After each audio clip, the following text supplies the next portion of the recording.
राधे राधे दोस्तों, आज हम आपको सुनाएंगे एक पत्नी की कहानी जो अपने पति को 20 जूते मारती थी। अगर आपको हमारी कहानी पसंद आए तो प्लीज हमारे चैनल को लाइक करें, सब्सक्राइब करें और शेयर करें। एक छोटे से गांव रामपुर में छज्जू नाम का व्यक्ति रहता था। उसके माता पिता का बचपन में ही देहांत हो गया था। अपने माता पिता का छज्जू इकलौता पुत्र था और उसका कोई रिश्तेदार भी नहीं था। इसलिए अपने माता पिता की मृत्यु के बाद वह अपने ननिहाल में अपने मामा मामी के साथ रहने लगा। ननिहाल उसके गांव से कोई 20-30 किलोमीटर की दूरी पर था। अब तक वह अपने मामा मामी के साथ ही रहता था, लेकिन छग्गू के साथ मामा मामी का व्यवहार बिल्कुल भी अच्छा नहीं था। वे छज्जू से खेतों में बहुत ज्यादा काम करवाते थे और हर रोज उसे ताने देते थे। 22 साल की उम्र तक जो छज्जू ने अपने मामा मामी का घर छोड़ दिया था और अपने गांव वापस आ गया था और अपने घर में रहने लगा था। लेकिन अब अपनी जीविका चलाने के लिए छज्जू ने एक सेठ की दुकान पर नौकरी करने लगा। उसे वहां पर तनख्वाह बहुत कम मिलती थी, परंतु उसके पास कोई दूसरा रास्ता नहीं था। इस तरह वह जैसे तैसे अपना जीवन यापन करने लगा था। जिस सेठ की दुकान में छज्जू नौकरी करता था, उसी दुकान पर एक और लड़का भी था जिसका नाम रामू था। वह काम करते करते छज्जू जो वहां पर कुछ उदास रहने लगा था और रामू से उसकी अच्छी मित्रता हो गई थी। एक दिन छज्जू थोड़ा खोया खोया सा बैठा था। तभी रामू ने पूछा, क्या बात है भाई, आज कुछ उदास लग रहे हो? छज्जू बोला, क्या बताऊं रामू भैया, मेरे जीवन में तो उदासी ही छाई हुई है जिसका कोई अंत नहीं है। और रामू बोला, ऐसी क्या परेशानी है भैया? छज्जू बोला, मेरा तो पूरा जीवन ही जो बेकार है। रोज उठता हूँ, काम पर आता हूँ और शाम को वही घर में अकेलापन। इस अकेलेपन से अब मैं जो उगता गया हूँ, यानी ऊब चुका हूँ। कभी कभी तो मेरा मन करता है कि मैं अपनी जान दे दूं। रामू बोला, ऐसा मत कहो भैया, परेशानी तो हर किसी के जीवन में आती है, इसका मतलब यह तो नहीं कि सब जीना छोड़ दें। और रामू उसे दिलासा देने लगा। छज्जू बोला, हाँ भाई, यह बात तुम्हारी सही है कि परेशानी हर किसी के जीवन में होती है, किंतु सबके साथ उस परेशानी से लड़ने के लिए कोई ना कोई होता है। भाई, मेरी तो परेशानी ही मेरा अकेलापन है। रामू बोला, यह बात तो तुम्हारी ठीक है भैया, पर इस परेशानी का एक हल है। छज्जू भैया, तुम शादी कर लो, तुम्हारी पत्नी आ जाएगी तो तुम अकेले नहीं रहोगे, तुम्हें सुख दुख का साथी मिल जाएगा और फिर जब तुम्हारे बच्चे होंगे तो तुम्हारा परिवार भी भरा पूरा हो जाएगा। छज्जू बोला, रामू भैया, यह बात तो तुम्हारी बिल्कुल सही है, पर मुझ जैसे गरीब लड़के को कौन अपनी बेटी की शादी करेगा, और अब तो मेरी उम्र भी हो चुकी है। तब रामू कहने लगा, अरे भैया, कोशिश तो करो। उस दिन से छज्जू इस कोशिश में लग गया, लेकिन सालों गुजर गए, उससे शादी के लिए कोई भी लड़की तैयार नहीं हुई। अब वह 30 साल का हो चुका था। उसने शादी की उम्मीद पूरी तरह से छोड़ दी। वह फिर से उदास रहने लगा। एक दिन जब वह दुकान से घर की तरफ जा रहा था, तभी गली में कुछ लोगों की बातें सुनकर वह रुक गया। कोई कह रहा था, भाई, बड़ी ही अजीब शर्त है। तो वह बोला, हाँ, ऐसा तो आज तक कभी नहीं सुना। शादी के लिए ऐसी शर्त? हर कोई कुछ ना कुछ उधर बोल रहा था। तभी छज्जू ने पूछा, क्या हुआ है भाई? तो उनमें से एक आदमी बोला, पड़ोस के गांव में एक लड़की है, उसने बहुत ही अजीब शर्त रखी है अपनी शादी करने के लिए। उसकी शादी तो लगता है कभी होगी ही नहीं। छज्जू को अब उत्सुकता हुई पूछने की कि आखिर ऐसी क्या शर्त है। तो छज्जू ने पूछा, भैया, ऐसी क्या शर्त है? तब उस व्यक्ति ने कहा, भाई, उसने एक प्रण लिया है, शादी के बाद हर रोज वह अपने पति के सिर पर 20 जूते मारेगी, फिर ही खाना खाएगी। जो व्यक्ति उसकी यह शर्त मानेगा, उसी से वह शादी करेगी। एक आदमी जो छज्जू को बताने लगा। छज्जू अपने घर आ गया और बैठकर सोचने लगा, कितने सालों से मैं अपनी शादी की कोशिश कर रहा हूँ, पर कोई लड़की तैयार नहीं है और ऐसी शर्त ज्यादा दिन नहीं चलती। कुछ दिन जब तक सब नया नया होगा तब तक यह चलेगा, लेकिन बाद में धीरे धीरे सब ठीक हो जाएगा। ऐसी शर्त ज्यादा दिन नहीं चलती है। कुछ दिन जब तक नया नया होगा तब तक यह चलेगा, बाद में धीरे धीरे सब ठीक हो जाएगा। आखिर उसे भी दया आ जाएगी। इतना अच्छा अवसर मैं हाथ से नहीं जाने दूंगा। छज्जू अपने मन ही मन में जो अपने विचारों को लगाम दे रहा था। उसी वक्त उस लड़की के घर जाने के लिए छज्जू निकल पड़ा। उस लड़की का परिवार बहुत ही रईस था, बहुत पैसे वाले थे। उनका घर भी बहुत ही आलीशान था। वह घर में बहुत से उसके घर में नौकर थे। छज्जू सोच रहा था, मेरे तो भाग्य खुल गए, इतने अच्छे परिवार में मेरा रिश्ता होगा, ऐसा तो मैंने कभी सपने में भी नहीं सोचा था। छज्जू ने लड़की के पिता से कहा, जी देखिए, मुझे हर शर्त मंजूर है। वह लड़की और लड़की का पिता यह सुनकर बहुत खुश हुए और लड़की के पिता ने छज्जू को उसी समय सगुन के जो रुपए देते हुए कहा, तो रिश्ता तय रहा, अगले सप्ताह ही शादी कर देंगे। आज छज्जू की खुशी का कोई ठिकाना नहीं था। अब उसकी जिंदगी अकेलेपन में नहीं गुजरेगी, उसका भी एक परिवार होगा। वह खुशी से झूमते हुए अपने घर आ गया और चैन की नींद सो गया। ऐसे ही खुशी खुशी उसके दिन बीत रहे थे और खुशी से शादी की तैयारियां में एक सप्ताह निकल गया। अब उसकी शादी हो गई। वह अपनी पत्नी मूर्ति को लेकर अपने घर आ गया। उसकी पत्नी अपने नाम के अनुरूप सुंदर थी, जैसे उसे किसी ने गढ़ दिया हो, बिल्कुल मूरत थी। उसने उस दिन ही सारे घर की अच्छे से सफाई की, अच्छा खाना बनाया और छज्जू को थाली में परोसकर खिलाया। छज्जू की खुशी का ठिकाना नहीं रहा। उसके जीवन में तो बाहर आ गई। उसकी बरसों की तमन्ना पूरी हो चुकी थी और पत्नी भी इतनी सुंदर और सुशील मिली थी। कहते हैं सब्र का फल मीठा होता है। छज्जू मन ही मन सोचने लगा था। अगली सुबह जब वह उठा तो उसकी पत्नी नहाकर तैयार हो चुकी थी और उसके पास आकर बोली, आप भी नहा लीजिए, आपके लिए मैंने पानी रख दिया है और कपड़े भी तैयार हैं।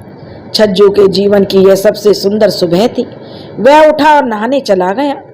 छज्जू तैयार होकर जैसे ही घर के आंगन में आया तो उसने देखा कि मूर्ति हाथ में चमड़े का जूता लिए बैठी हुई थी और उसके चेहरे पर एक जो बहुत ही हल्की सी मुस्कान फैली हुई थी।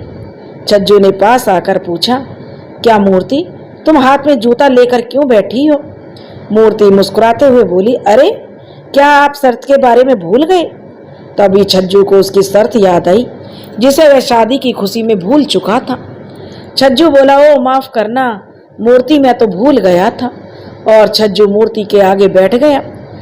छज्जू के बैठते ही मूर्ति ने जूते से उसके सिर में जोर जोर से जो उसको जूते मारने लगी। चट चट की आवाज पूरे घर में गूंज उठी और छज्जू का तो हाल बेहाल हो गया। उसे दिन में तारे नजर आने लगे। 20 जूते मारकर जो मूर्ति उठी और मुस्कुराते हुए बोली, चलिए खाना तैयार है। उसके बाद छज्जू और मूर्ति ने साथ बैठकर खाना खाया। फिर छज्जू अपने काम पर निकल गया। उसे आज सिर में बहुत दर्द हो रहा था, पर उसके दिल में शांति थी। वह मन ही मन सोच रहा था, बस कुछ दिन ऐसा चलेगा, फिर धीरे धीरे सब ठीक हो जाएगा। लेकिन जैसा उसने सोचा था वैसा कुछ नहीं हुआ। 1 महीने से ज्यादा हो चुका था। मूर्ति नियम पूर्वक हर रोज सुबह उठकर उसे जूते मारकर ही खाना खाती थी। छज्जू के सर के बाल झड़ने लगे। उसकी सारी खुशी गायब हो चुकी थी। आखिर एक दिन उसकी हिम्मत जवाब दे गई। उस रात लेटे हुए वह सोचने लगा, मेरे जीवन में सुख लिखा ही नहीं है, अब मैं और यह सब नहीं सह सकता। और वह रात के 3 बजे घर से निकल गया। सुबह जब मूर्ति उठी तो उसने देखा छज्जू घर पर नहीं है। उसने काफी देर छज्जू का इंतजार किया, पर छज्जू का कोई अता पता नहीं था। मूर्ति भूख से बेहाल होने लगी। आखिर उसने आंगन में एक कोने में छज्जू का नाम लिखा और उस नाम पर 20 जूते मारकर खाना खा लिया।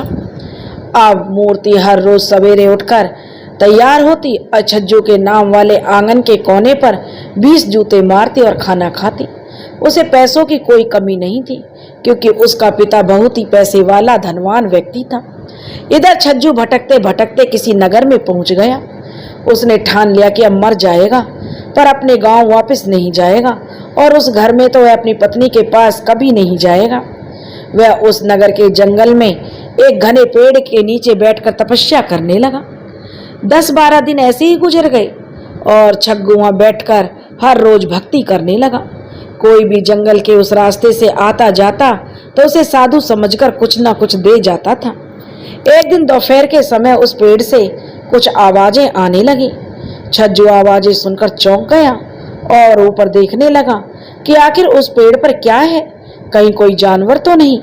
तभी उसके सामने धुआं उठने लगा और देखते ही देखते धुएं ने एक आकार ले लिया। छज्जू उसे देखकर बहुत डर गया और जैसे ही भागने को हुआ, आवाज आई, रुको। छज्जू ने डरते हुए पीछे मुड़कर देखा तो पाया कि आवाज उस धुएं में से आ रही है। छज्जू ने हिम्मत करके पूछा, कौन हो भाई तुम? तब वह बोला, मैं वही प्रेत हूँ जिसे अपने घर से निकालने के लिए तुम्हारे माता पिता ने बहुत हाथ पैर मारे थे। फिर उस धुएं में से आवाज आई, प्रेत? छज्जू ने कांपते हुए कहा, प्रेत?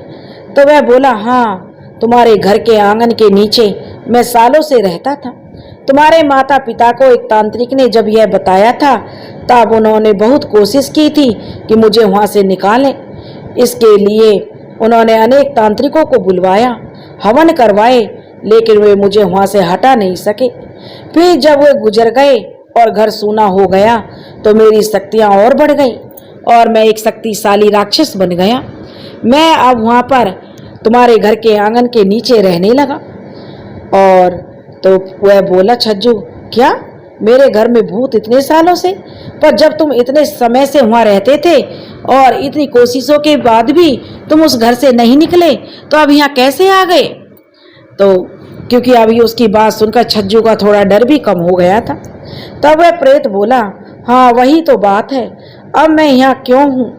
अब जो प्रेत था वह कुछ उदास था और कहने लगा, इतने साल मैं वहाँ आराम से रहा, मुझे कोई परेशानी नहीं हुई, पर जब तुम्हारी दुष्ट पत्नी की वजह से अब मुझे वहाँ से निकलकर यहाँ आना पड़ा है। छज्जू ने चौंक कर पूछा, क्या मेरी पत्नी?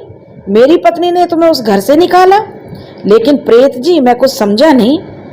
तब वह प्रेत बोला, छज्जू, जब तुम उस घर से भाग गए तब तुम्हारी पत्नी ने आंगन पर तुम्हारा नाम लिखा और हर रोज आंगन में तुम्हारे नाम के ऊपर 20 जूते मारती थी और बदकिस्मती से वही मेरा रहने का स्थान था। तुम्हारे उस नाम के नीचे ही जो नाम लिखती थी उसके नीचे ही मैं रहता था। भूत अब उदास था। और तो वह छज्जू हंसते हुए बोला, अच्छा, तो अब मेरी सब समझ में आ गया। प्रेत ने गुस्से से कहा, तुम मुझ पर हंस रहे हो? अपना हाल देखो और फिर अपने सर का हाल देखो, गंजे हो चुके हो, और क्या सोच रहे हो तुम? तो छज्जू फिर हंसते हुए कहने लगा, देखो प्रेत जी, जब मेरे सर से वह इतना जोर से मारती थी तो आंगन पर तो वो कितना जोर से मारती होगी। छज्जू फिर हंसने लगा।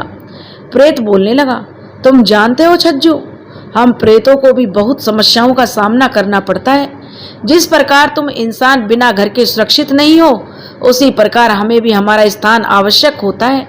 जब कोई भूत अपने वास स्थान को खो देता है तब वह कमजोर हो जाता है और इस अवस्था में कुछ बुरी प्रवृत्ति के प्रेत उसे परेशान करने लगते हैं, अपने काबू में रखने का उसे प्रयास करने लगते हैं। छज्जू को अब उस प्रेत के लिए बुरा लगने लगा। वह उदास होकर बोला, तुम्हारा हाल भला मुझसे बेहतर कौन समझ सकता है प्रेत भाई? हम दोनों एक ही नौका में सवार हैं। जीवन तो मेरा भी बहुत मुश्किल हो चुका है, पर अब कर भी क्या सकते हैं। तुम तो फिर भी कहीं रह लोगे, पर मेरा तो कोई ठिकाना नहीं है। अब छगन की बात सुनकर भूत को छज्जू पर दया आने लगी। वह बोला, हम दोनों की एक ही परेशानी है और एक ही परेशानी से परेशान है, तो हमारा हाल भी एक जैसा ही बुरा है, तो हम इस तरह से मित्र हुए ना, क्या तुम मेरे मित्र बनोगे? छज्जू कुछ पल सोचकर बोला, हाँ हाँ, क्यों नहीं। प्रेत ने इंसानी आकार धारण कर लिया और उसके कंधे पर हाथ रखता हुआ बोला, दोस्त, अब तुम चिंता मत करो, हम सब मिलकर सब कुछ संभाल लेंगे। आज तक इंसान की भूत से दुश्मनी रही है, पर अब यह इंसान और प्रेत की जोड़ी धूम मचा देगी। और छज्जू और प्रेत एक साथ हंस पड़े। अब छज्जू और प्रेत में अच्छी दोस्ती हो गई, पर प्रेत को रहने के लिए एक आवास और छज्जू को आवास और पैसों की आवश्यकता थी, जिसमें वो अपना गुजारा कर सकें। वे दोनों एक पेड़ के नीचे बैठे थे। तभी प्रेत ने कहा कि छज्जू भाई, इंसानों में तो बुद्धि होती है, तुम अपनी बुद्धि से कोई योजना बनाओ जिससे हमारी समस्याओं का समाधान हो जाए। छज्जू ने बस हाँ में सिर हिलाया और कुछ सोचने लगा। काफी देर तक दोनों चुपचाप बैठे रहे और अचानक छज्जू खुशी से बोला, मिल गई, मुझे एक योजना मिल गई। अब हमारी सारी समस्याओं का अंत हो जाएगा और हम आराम से रहेंगे। उसकी खुशी और उत्साह देखकर प्रेत भी झूमने लगा और बोला, बताओ भाई, ऐसी क्या युक्ति है? छज्जू ने बोलना शुरू किया कि देखो, साधारण सी योजना है मेरी। मैं साधु का भेष धारण कर लूंगा और तुम किसी इंसान में घुस जाना, क्योंकि तुम एक शक्तिशाली प्रेत हो और कोई भी तांत्रिक तुम्हें इंसानी शरीर से बाहर नहीं निकाल पाएगा। मैं उनसे कहूंगा कि मैं अपनी योग विद्या से प्रेत को शरीर से बाहर निकाल सकता हूँ और मैं मंत्रों का झूठा ढोंग करूंगा और जैसे ही तुमसे कहूँ कि मैं छज्जू हूँ, तुम निकल आओ, तब तुम निकल जाना। और इस प्रकार हम बहुत सारा धन कमा लेंगे और उस धन से अपनी सारी सुख सुविधाओं की पूर्ति हमारी हो जाएगी। क्या कहते हो प्रेत भाई, कैसी लगी मेरी योजना? प्रेत छज्जू का चेहरा देखता रह गया और बोला, वाह मेरे दोस्त, वाह, क्या बुद्धि पाई है तुमने। तुम्हारी योजना तो कमाल की है, मैं इसके लिए तैयार हूँ। छज्जू के चेहरे पर भी अब खुशी दौड़ आई और दोनों दोस्तों ने हाथ मिलाया। सबसे पहले जो छज्जू बोला, मुझे साधुओं जैसे वस्त्रों का जो प्रबंध करना होगा। तो प्रेत बोला, तुम उसकी चिंता मत करो। इतना कहकर प्रेत धूल के बवंडर में तब्दील हो गया और वहां से चला गया। थोड़ी देर में फिर से छज्जू के सामने धूल का बवंडर बना और उसमें से कुछ सामान आकर गिरा। छज्जू ने देखा उस सामान में साधु के वस्त्र, माला और कमंडल थे। उसे देखकर छज्जू खुश होते हुए बोला, वाह मित्र, इतना जल्दी, और वह खुश हो गया। अब छज्जू ने साधु का वेशभूषा धारण कर ली। एक हाथ में माला, दूसरे में कमंडल लिए बिल्कुल पहुंचा हुआ साधु लग रहा था। दोनों जोर जोर से हंसे और पास के नगर में ही चले गए। नगर में पहुंचने के बाद छज्जू एक पेड़ के नीचे तपस्या करने के लिए बैठ गया और प्रेत उसी पेड़ पर बैठ गया। आते जाते लोग छज्जू को कोई बड़ा साधु समझकर प्रणाम करते हुए निकलने लगे। कुछ ही दिनों में बात फैल गई कि नगर में एक बड़े तपस्वी महात्मा आए हैं जो एक पेड़ के नीचे बैठकर तपस्या कर रहे हैं। अब कुछ लोग जो छज्जू के दर्शन के लिए आने लगे, उसे कुछ ना कुछ भेंट चढ़ाने लगे। छज्जू और प्रेत अब दोनों खुश थे और अब वह समय आ चुका था जब वे दोनों अपनी योजना शुरू करने वाले थे। छज्जू प्रेत से बोला, चलो मित्र, अब समय आ गया है, अपनी योजना को जो चलते हैं और अपनी योजना पर काम करेंगे। क्योंकि इस नगर में एक बहुत धनवान सेठ है, सेठ जिसका नाम गोपाल है। उस सेठ का 10 साल का एक इकलौता बेटा है। वह सेठ की संपत्ति का इकलौता वारिस है। तुम उसके पुत्र में घुस जाओ और अपना असर दिखाना शुरू करो और उस सेठ से हमें बहुत सारा धन मिल जाएगा। छज्जू ने भूत को बताया तो प्रेत उछलते हुए बोला, समझ आ गया मुझे, समझो काम तुम्हारा हो गया। और वह वहां से गायब हो गया। छज्जू आंखें मूंदकर फिर अपनी तपस्या में लीन हो गया और धीरे धीरे मुस्कुराने लगा। सेठ गोपाल दास एक बहुत बड़ा व्यापारी था। उसके पास करोड़ों की संपत्ति थी। उसके परिवार में केवल वह और उसकी पत्नी और उसका बेटा था। वर्षों पहले उसके जीवन में बड़ा दुख था, क्योंकि उसके पास पैसे और संपत्ति तो थी, पर उसकी कोई औलाद नहीं थी। विवाह के काफी वर्ष गुजर जाने के बाद भी उसके कोई संतान नहीं हुई। जब देखो तब वह किसी वैद्य या किसी तांत्रिक के पास अपनी इस समस्या को दूर करने के लिए भटकता रहता था। आखिर ईश्वर की कृपा से उसे पुत्र की प्राप्ति हुई। आज उसका बेटा 10 साल का हो चुका है, जिसका नाम नयन है। अब सेठ गोपाल दास का जीवन सारे सुखों से संपन्न हो चुका था। नैन को घर में नैनू बुलाते थे प्यार से। सेठ जी बोले, अरे ओ नैनू की माँ, अरे भाग्यवान जरा पानी तो लाओ। अब जो सेठ जी की पत्नी मालती ने अंदर से आवाज लगाई, सेठ जी अभी लाई। सेठ जी आंगन में लगे दीवान पर जा बैठे। तभी मालती पानी का गिलास लेकर आई और सेठ जी को थमा दिया। सेठ जी ने पानी पीकर गिलास एक तरफ रखा और लेट गए और बोले, बताइए कैसा रहा आज का दिन। मालती उनके पास बैठकर पूछने लगी। सेठ जी बोले, दिन तो सारे बहुत अच्छे से गुजर रहे हैं भाग्यवान, समझ लो साक्षात महालक्ष्मी की जो कृपा हो रही है हम पर। तो मालती बोली, हमारे सुखी जीवन को किसी की नजर ना लगे भगवान। और तभी धड़ाम जैसे एक आवाज आई और सेठ जी बोले, अरे ये आवाज कैसी हुई। और मालती भागती हुई बोली, अरे ये तो नैनू की आवाज आ रही है उसके कमरे से। गोपाल दास भी मालती के पीछे उसके कमरे की तरफ भागे।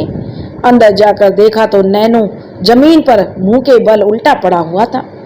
दोनों ने जल्दी से उसके पास भागे और उसे पलंग पर लेटाया, लेकिन उनका बेटा बेहोश था। मालती ने पानी की छींटे उसके चेहरे पर मारे तो उसने आंखें खोली। तो सेठ जी घबरा कर बोले, क्या हुआ बेटा, तू ठीक तो है। तो वह कहने लगा, तुझे क्या, मैं कैसा भी हूँ, ठीक हूँ या नहीं, चल भाग यहाँ से बुड्ढे। और नैनू ने जो आंखें लाल कर ली। तभी मालती ने उसे जोर का तमाचे मारते हुए कहा, नालायक, अपने पिता से ऐसी बातें करेगा तू। तमाचे से अब वो लड़का आग बबूला हो गया और उसने अपनी माँ मालती को धक्का दे दिया और फिर अपने बालों को नोचने लगा। कभी कभी जोर जोर से हंसने लगता तो कभी कभी रोने लगता, कभी चिल्लाता तो कभी घर में इधर उधर भागने लगता। अब सेठ सेठानी दोनों उसे देखकर परेशान हो गए। अचानक उनका बेटा फिर बेहोश होकर गिर पड़ा। सेठानी भागकर उसके पास गई, देखा तो उसे बहुत तेज बुखार था। सेठ जी तुरंत हकीम को बुलाकर लाए। हकीम ने लड़के की जांच की और कहा, सब कुछ तो ठीक लग रहा है, कारण समझ नहीं आ रहा, आखिर ऐसा क्या हुआ। यह काढ़ा बनाकर पिला दो, बुखार तो चला जाएगा। हकीम चला गया, पर सेठ सेठानी दोनों चिंता के मारे अधमरे हो गए, क्योंकि यह उनका इकलौता लाडला पुत्र जो था।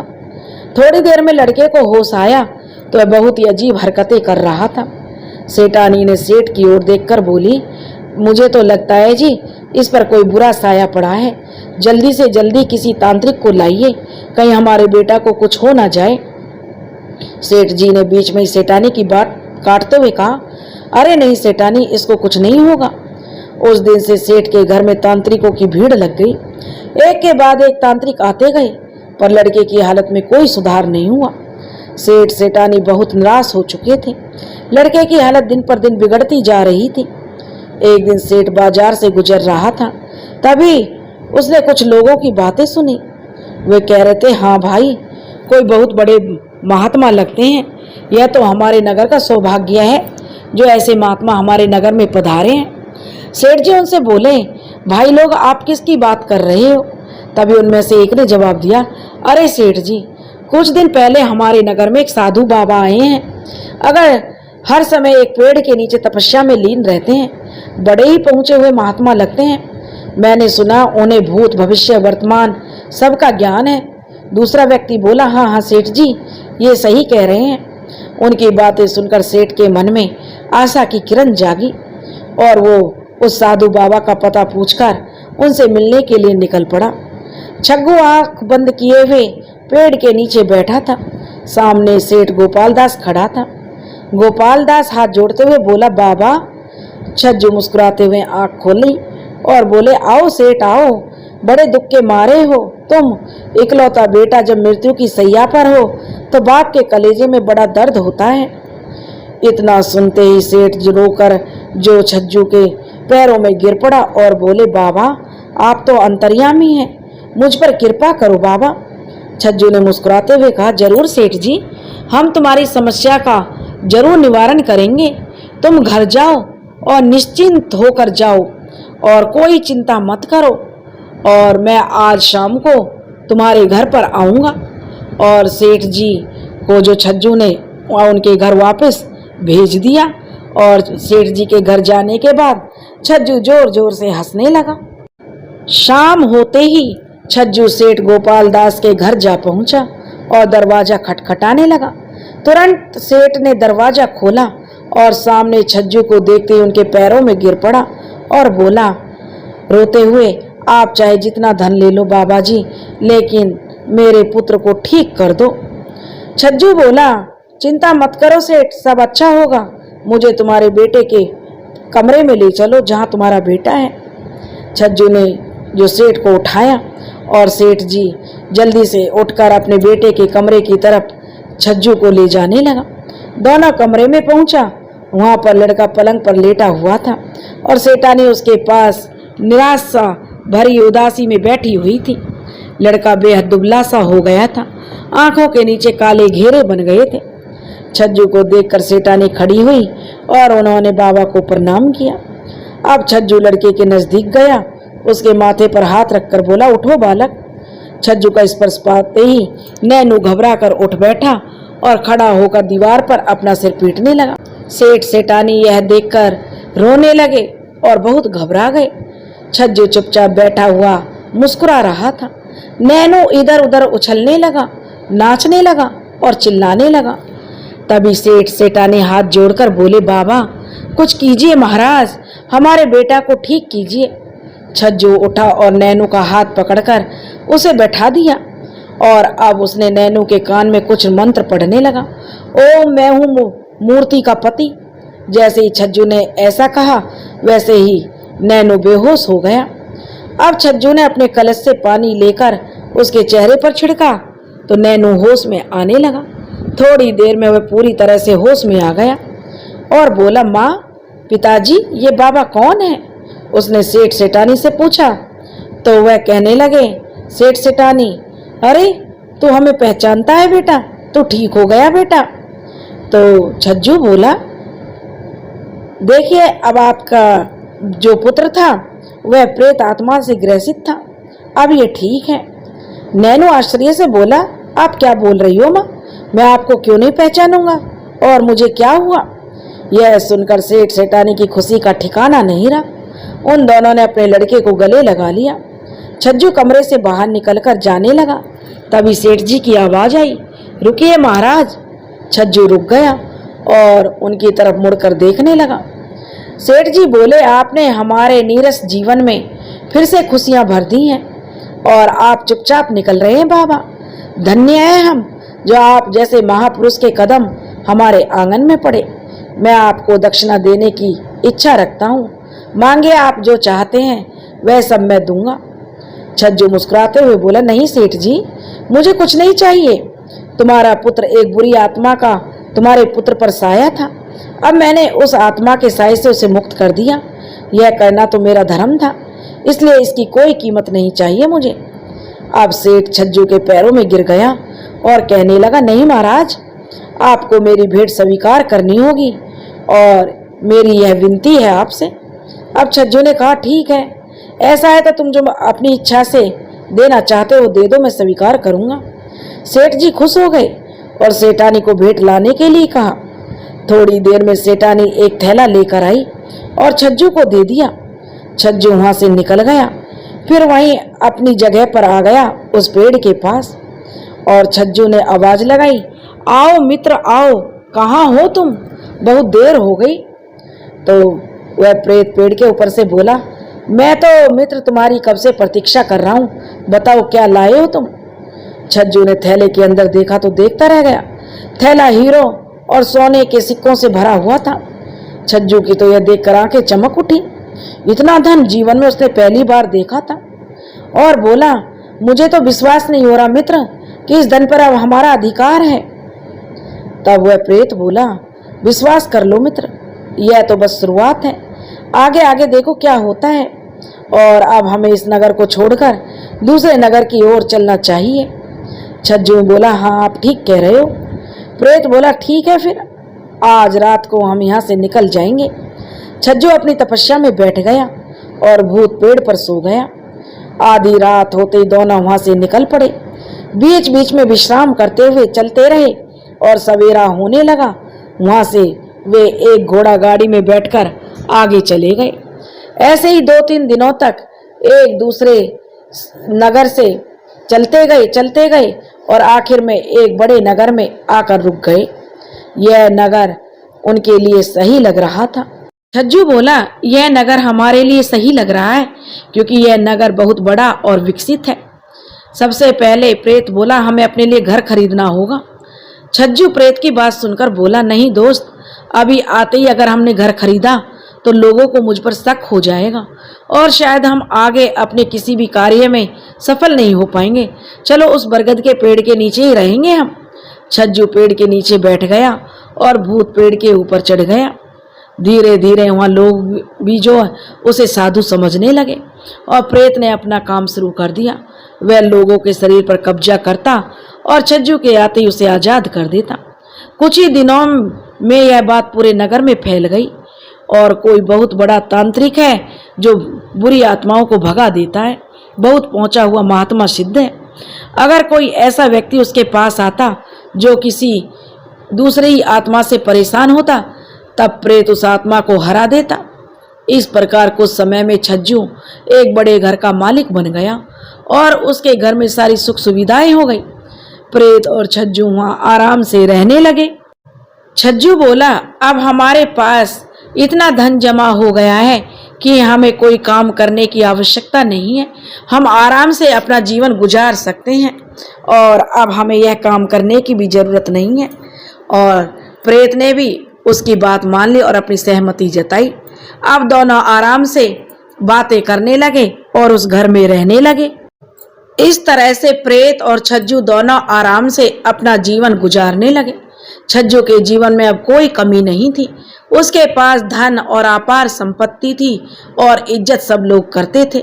ऐसे ही रहते हुए एक वर्ष गुजर गया और एक दिन छज्जू को किसी नगर से किसी समारोह में आने का न्योता मिला। वह आसपास के नगरों में भी प्रसिद्ध हो चुका था। लोग उसे बहुत मानते थे और इसलिए हर शुभ कार्य में उसे बुलाया करते थे। छज्जू उस नगर के लिए निकल गया। इधर प्रेत अकेला रहकर काफी ऊब सा गया और अपना जी बहलाने के लिए बाहर निकल गया। वह अपने नगर में यहाँ वहाँ घूमने लगा और घूमते घूमते उस नगर के राजा के महल के पास पहुंच गया। राजा का महल बहुत ही भव्य और आलीशान था। इतने बड़े महल को देखकर भूत से रहा नहीं गया और वह महल के अंदर चला गया। इधर उधर भटकने लगा। महल में सैकड़ों नौकर थे। तभी उसकी दृष्टि सामने के कक्ष पर पड़ी। वह कक्ष पूरे महल में सबसे सुंदर और बड़ा कक्ष था। प्रेत कक्ष के भीतर चला गया। अंदर बहुत बड़ा सुंदर पलंग था जिस पर एक सुंदर युवक बैठा था जो यही कोई 19-20 बरस का लग रहा था। उसके आसपास कुछ नौकर थे। कुछ समय बाद एक व्यक्ति अंदर आया जिसकी वेशभूषा से लग रहा था कि वह राजा था। सब लोग उसका अभिवादन करने लगे। वह युवक भी खड़ा हुआ और उसे प्रणाम करने लगा। राजा ने युवक के कंधे पर हाथ रखते हुए कहा, कैसे हैं हमारे राजकुमार? राजकुमार मुस्कुराते हुए बोला, हम ठीक हैं पिताजी। राजा भी मुस्कुराया और बोला, आपके लिए सैर पर जाने का प्रबंध कर दिया है, आप तैयार हो जाइए। लड़के ने सहमति में सिर हिलाया और राजा वहां से चला गया। थोड़ी देर में राजकुमार ने आज्ञा दी, हमारे नहाने का प्रबंध करो। और कुछ वक्त बाद राजकुमार नहाने के लिए जाने लगा। उसके पीछे 5-6 नौकर चलने लगे। कोई हाथ में उसके लिए कपड़े लिए हुए था तो कोई उसके श्रृंगार की वस्तुएं। कोई अपनी बातों से राजकुमार का जी बहलाने की कोशिश कर रहा था तो प्रेत भी उनके पीछे पीछे हो लिया। थोड़ी देर में सब एक कक्ष में चले गए। वह राजकुमार का स्नान घर था। प्रेत देखता ही रह गया। स्नान घर बहुत ही सुंदर था। वहाँ बीच में एक बड़ा सा जल कुंड था जिसमें तरह तरह के इत्र की खुशबू आ रही थी और फूलों की पंखुड़ियां बिखरी हुई थी। राजकुमार ने जल कुंड में प्रवेश किया तो उसके नौकर उस पर अलग अलग द्रव्य डालने लगे। कोई दूध डालता तो कोई गुलाब जल। वहां से राजकुमार नहाकर और तैयार होकर निकला तो एक दूसरे नौकर ने आकर कहा, राजकुमार भोजन तैयार है, कक्ष में पधारिए। राजकुमार कक्ष की तरफ बढ़ा। प्रेत फिर उसके पीछे चल पड़ा। भोजन कक्ष में तरह तरह के लजीज व्यंजन रखे हुए थे और एक बड़ा सा गद्देदार आसन लगा हुआ था। राजकुमार उस आसन पर बैठ गया। नौकर उसके लिए भोजन का थाल तैयार करने लगे। दो नौकर उसे लगातार हवा कर रहे थे। राजकुमार के एक इशारे पर मांगी हुई वस्तु हाजिर हो जाती। वहां से निकलकर वह बगीचे में पहुंचा और टहलने लगा। बगीचे में सुंदर फूल थे और झूले लगे हुए थे। कुछ ही देर में किसी ने आके सूचना दी, राजकुमार आपके लिए रथ तैयार है, प्रस्थान करें। अब वह युवक उस दिशा में चल पड़ा और प्रेत उसके पीछे पीछे चल पड़ा। उसके लिए बेहद सुंदर रथ तैयार था जिसमें वह राजकुमार बैठ गया। पीछे 6-7 घोड़े थे जिन पर कुछ लोग बैठे थे। साथ में भोजन की व्यवस्था के लिए कुछ लोग थे, वैद्य जी थे और कुछ नौकर चाकर, और वे सब महल से बाहर निकल पड़े। राजकुमार की इतनी आरामदायक जिंदगी देखकर प्रेत लालच में आ गया। उसने अब निश्चय कर लिया कि अब वह सदा के लिए राजकुमार के शरीर में रहकर यह सुख सुविधाओं का भोग करेगा। राजा के बेटे से अधिक सुखमय जीवन भला क्या हो सकता है। यह सोचकर प्रेत राजकुमार के रथ के पीछे भाग पड़ा। पूरे 1 सप्ताह के बाद छज्जू वापिस अपने घर लौटा। घर पर प्रेत नहीं था। यह सोचकर कि वो इधर उधर भटक रहा होगा, छज्जू आराम करने लगा। पूरे 3 दिन बीत गए पर प्रेत की कोई खबर नहीं थी। छज्जू ने सोचा कि शायद वह अब यहाँ से चला गया है। अच्छा ये वह सोचने लगा, भले ही मित्र हो पर है तो आखिर एक भूत ही। एक भूत के साथ रहना भविष्य में उसके लिए मुश्किल खड़ी कर सकता था। अच्छा हुआ जो वह प्रेत स्वयं ही वहाँ से चला गया। अब छज्जू सोचने लगा कि मैं आराम से यहाँ रहूँगा। छज्जू मन ही मन खुश होते हुए सोच रहा था कि चलो बला टली। शाम को छज्जू जब बाहर टहलने के लिए निकला तो उसका ध्यान कुछ लोगों की बातों की तरफ गया। उसने उन लोगों से पूछा, क्या बात है भाइयों, किस बारे में बात कर रहे हो। सब लोगों ने पहले छज्जू को प्रणाम किया। फिर उनमें से एक बोला कि गुरुजी, हमारे नगर के राजा का पुत्र बहुत बीमार है, कुछ दिनों से पूरे महल में दुख का माहौल है। राजकुमार की हालत बेहद गंभीर है। तभी दूसरा आदमी बोला, सुना है बहुत सारे वैद्य आए और चले गए पर किसी का इलाज राजकुमार पर असर नहीं कर पा रहा है। तभी वह बोला, हाँ भाई। तीसरा बोला, मैंने भी सुना है कि आसपास के नगरों से भी बड़े बड़े चिकित्सकों को बुलाया गया है पर राजकुमार को कोई फायदा नहीं हुआ। मुझे तो लगता है अब राजकुमार बचेंगे नहीं।